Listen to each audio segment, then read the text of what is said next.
time for another Funnyplaying IPS kit, another laminated Funnyplaying IPS kit that still has the same stupid shell. Now, this one isn't as stupid because it's got Mudkip on it. Amazing Pokemon.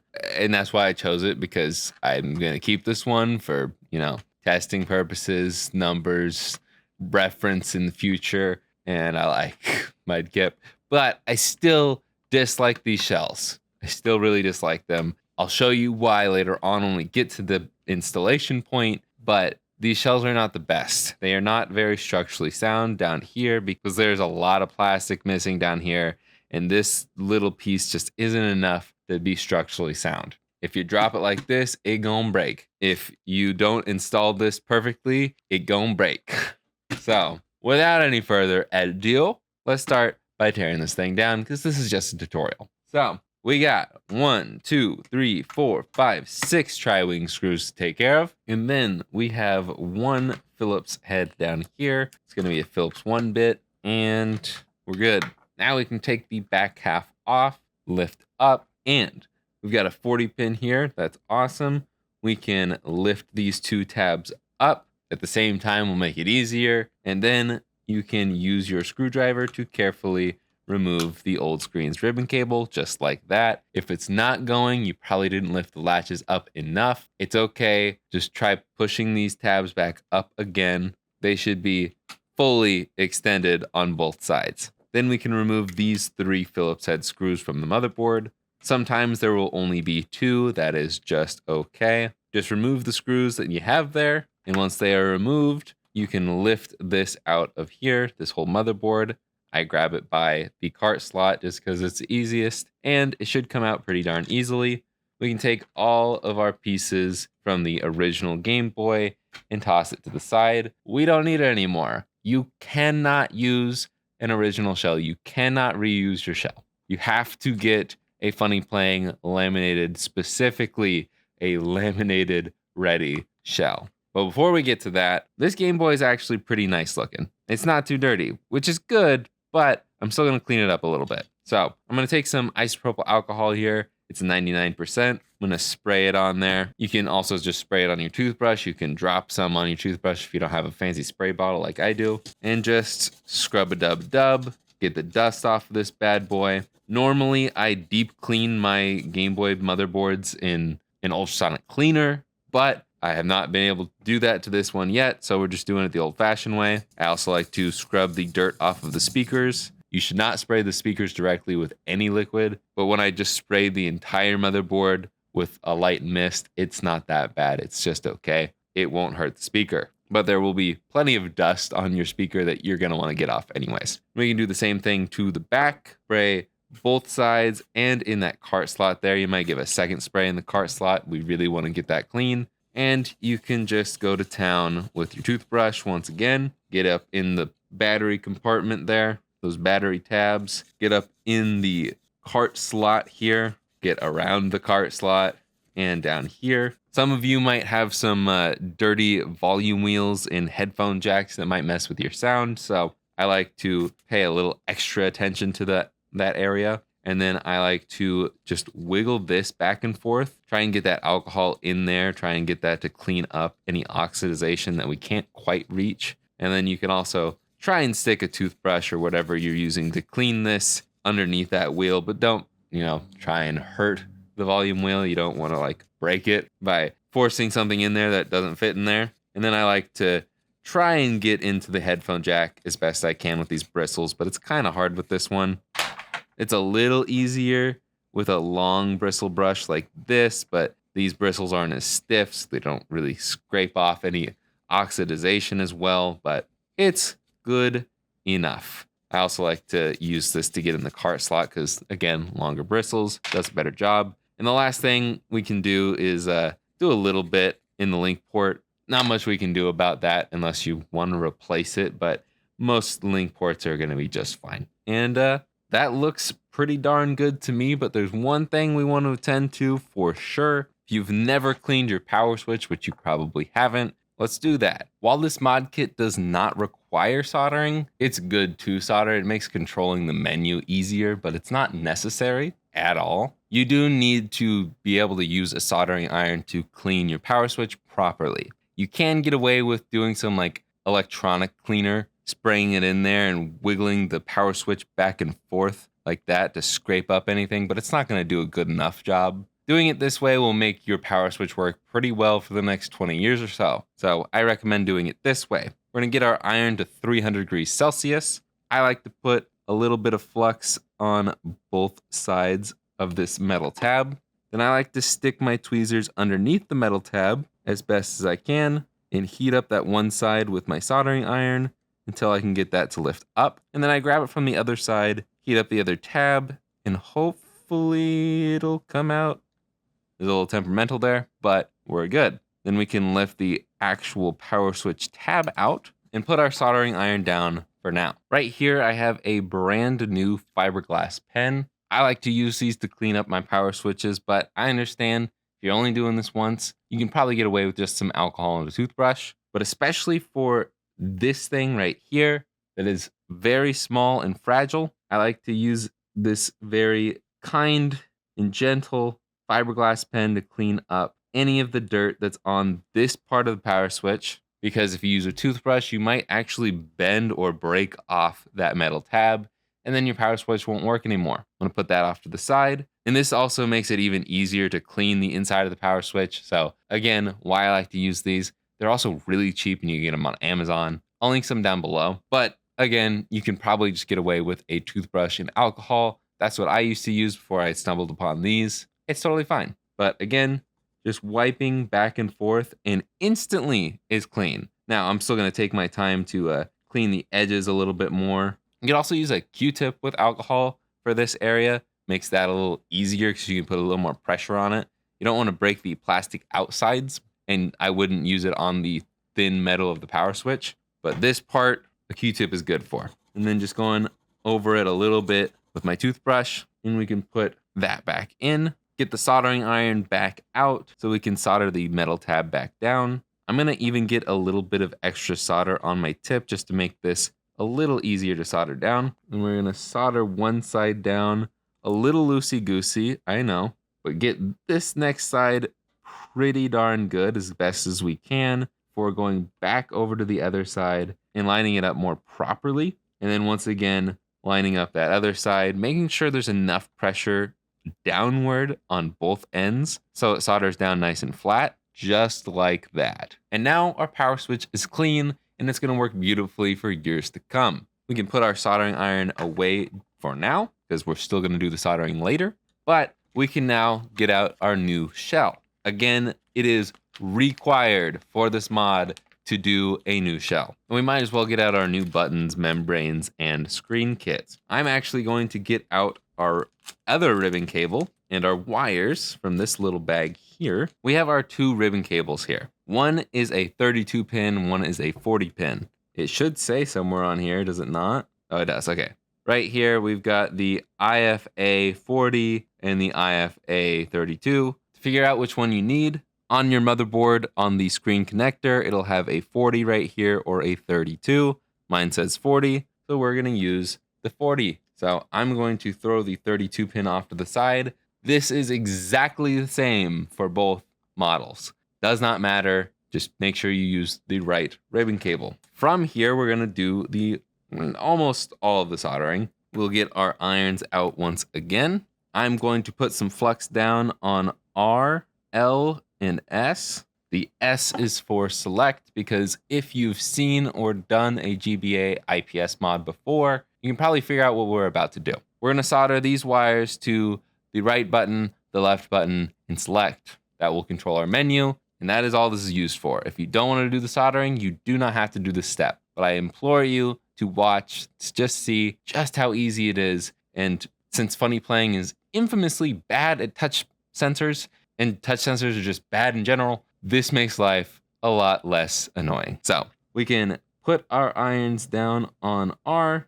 and put a little solder on it and pull away. Same thing with L, push them in, lift up. Put it down, push them in, lift up. We've got 3 beautiful solder balls right there. Now, normally I would stick right out to the left and left out to the right. But something I've noticed with this kit, the 2 other times I've done it, is they changed L versus R. R lowers the brightness and L raises the brightness. And I'm not a big fan of that. So I'm actually going to do it the opposite way, which is the more correct way. I'm going to confuse you here, I know. But I'm going to stick my wire for R out to the right. And I'm going to stick my wire for left out to the left. And we're going to do it backwards on purpose. And then the shorter wire will be for select. And we can just stick that one straight up. Okay? We're done with soldering for now. Actually, you know what? I like to do select now. So that's what we're going to do. For select, we're going to solder to TP2, which is right here. And once again, iron down on TP2, stick some solder in, and lift up. Easy peasy. Grab your smaller select wire and solder it into place. Make sure you're not bridging to any of these small via holes around it, and you're good to go for now.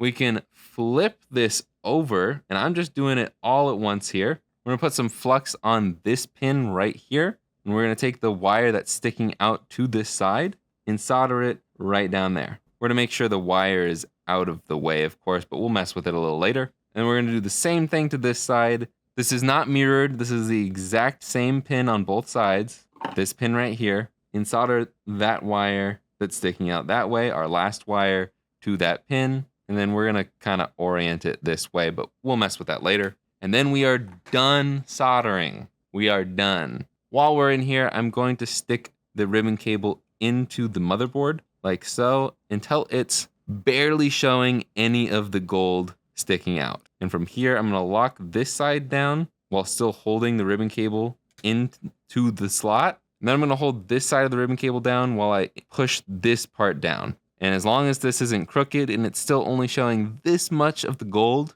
we should be good to go. I'm gonna remember to zoom my camera out here, and then I'm gonna orient all of this stuff like this. Before we get any further, I'm going to rant real quick. I have already peeled the peel off because there's a void sticker on it that leaves this void residue, and it gets onto the edge here, and sometimes on the front of the glass, you can just scrape it off with your fingernail. Be careful, but it still comes off fairly easily. It's annoying, whatever. Depending on where you buy it, you might not get that void sticker. I don't know if that's a Funnyplaying thing or if it's the AliExpress store that I bought it from kind of thing. Anyways, the reason why I don't like this kit and why I don't recommend Funnyplaying kits in general for specifically the GBA kits, not the SP, those are fine. The GBC kits are fine. It's just I don't like this model of GBA specifically because of the way you have to install this.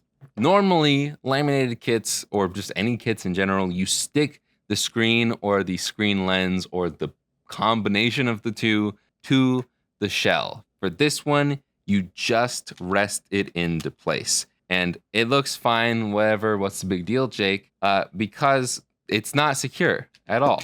And if it falls out or if it is not perfectly inserted and you go to screw this down, because the way it's secured is by using this bracket and then screwing the motherboard on top of it, and that puts pressure on here to not move once it's screwed down. But if it's at an angle and you don't realize it because you're not always looking, even something as slightly off as that, you can't really see because it's not focusing right, can make it so you break your shell. It happened to me the first time that I did this mod in the older version of this IPS laminated kit. And when they revised the screen, put a completely different screen in there, they still kept the same shell design, which was the problem with this screen kit. Not the screen itself, but the shell. Even if you do install this correctly, there's just not enough plastic down in this area right here. So the structural integrity is compromised. You can do everything correctly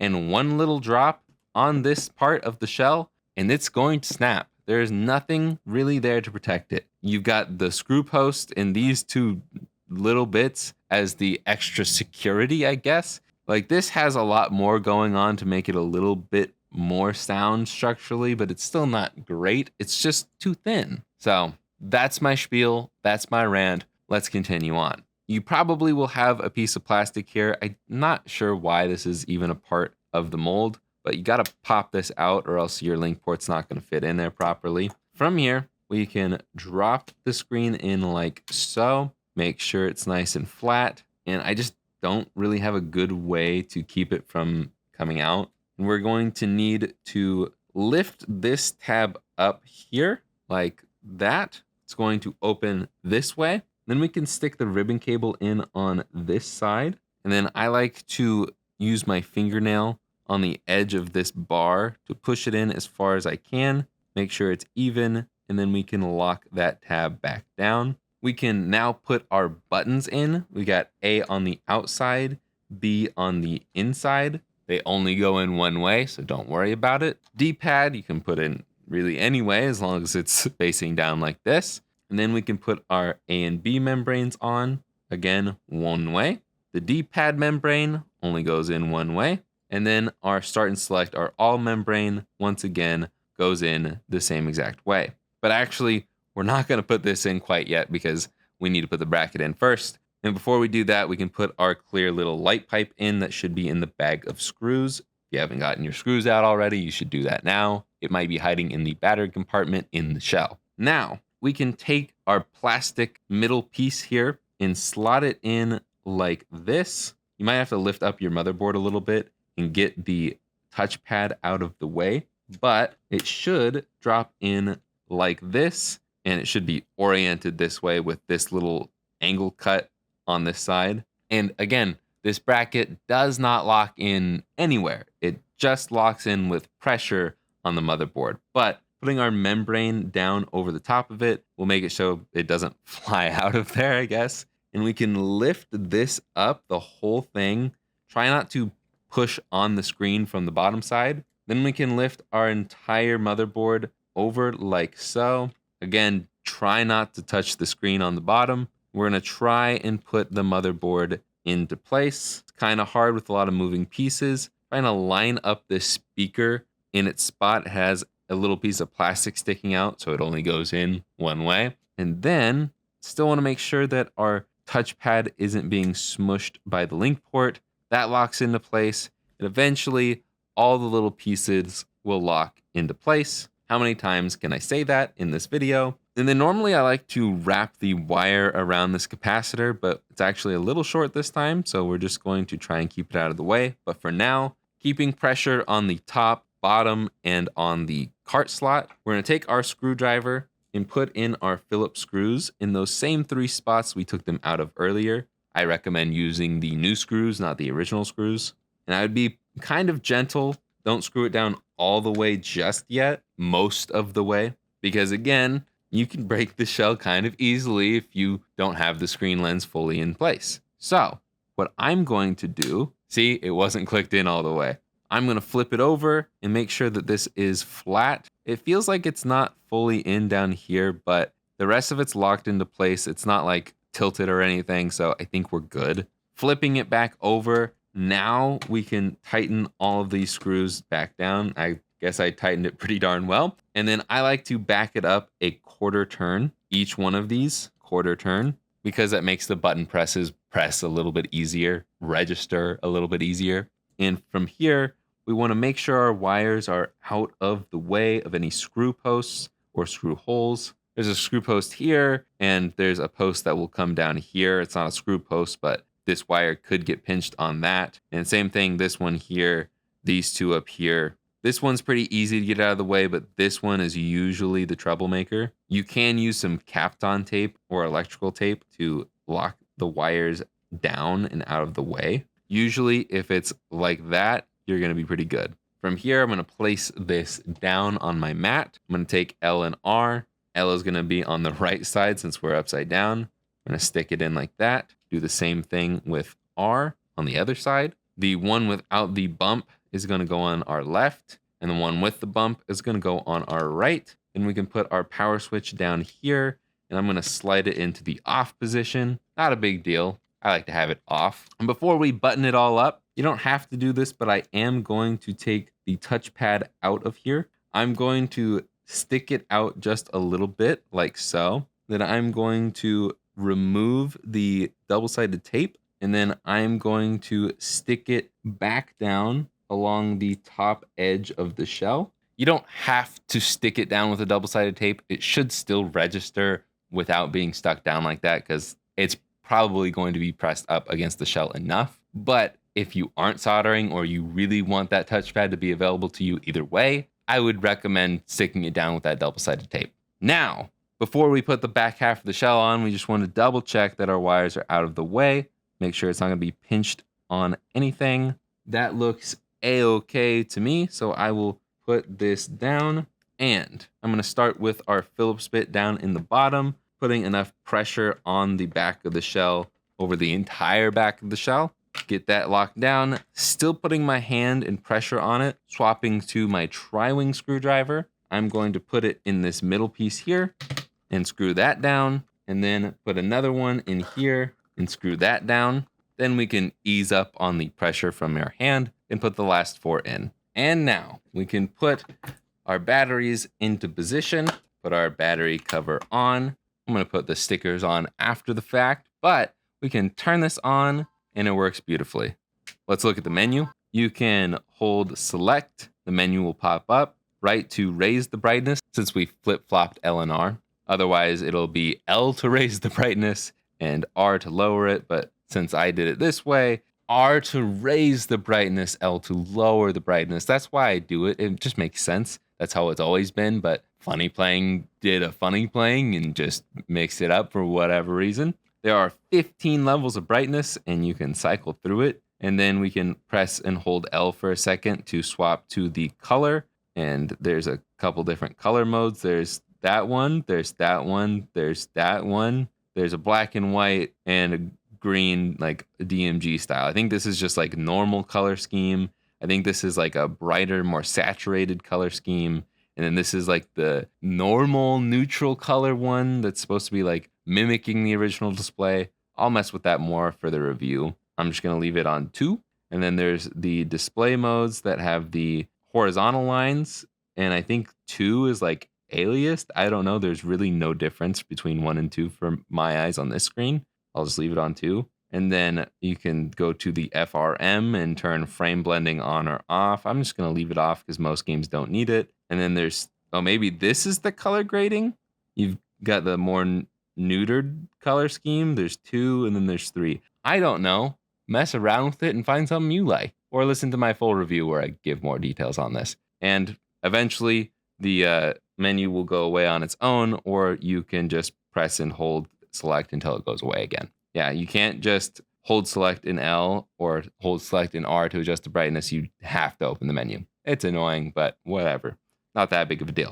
I'll show you the Emerald start screen, and then we'll be done with this video. Watch the full review on the main channel. Link down below. Let's see, can we adjust the colors? Let's do the CG. None of this looks very much different to me. Let's go to color. That's definitely darker. It just looks like a brightness change more than a saturation change or anything. I don't know, man. This really doesn't look any different. I'll go with that. That honestly looks the best to me. I don't think this is my save file. Okay, let's try this again on this screen. There's more colors, it looks like. That's just like really dim. It doesn't really change the colors, but I guess we could go to like, yeah, just, I guess it does make it, I don't know. It still doesn't look good to me. Black and white, that horrid green.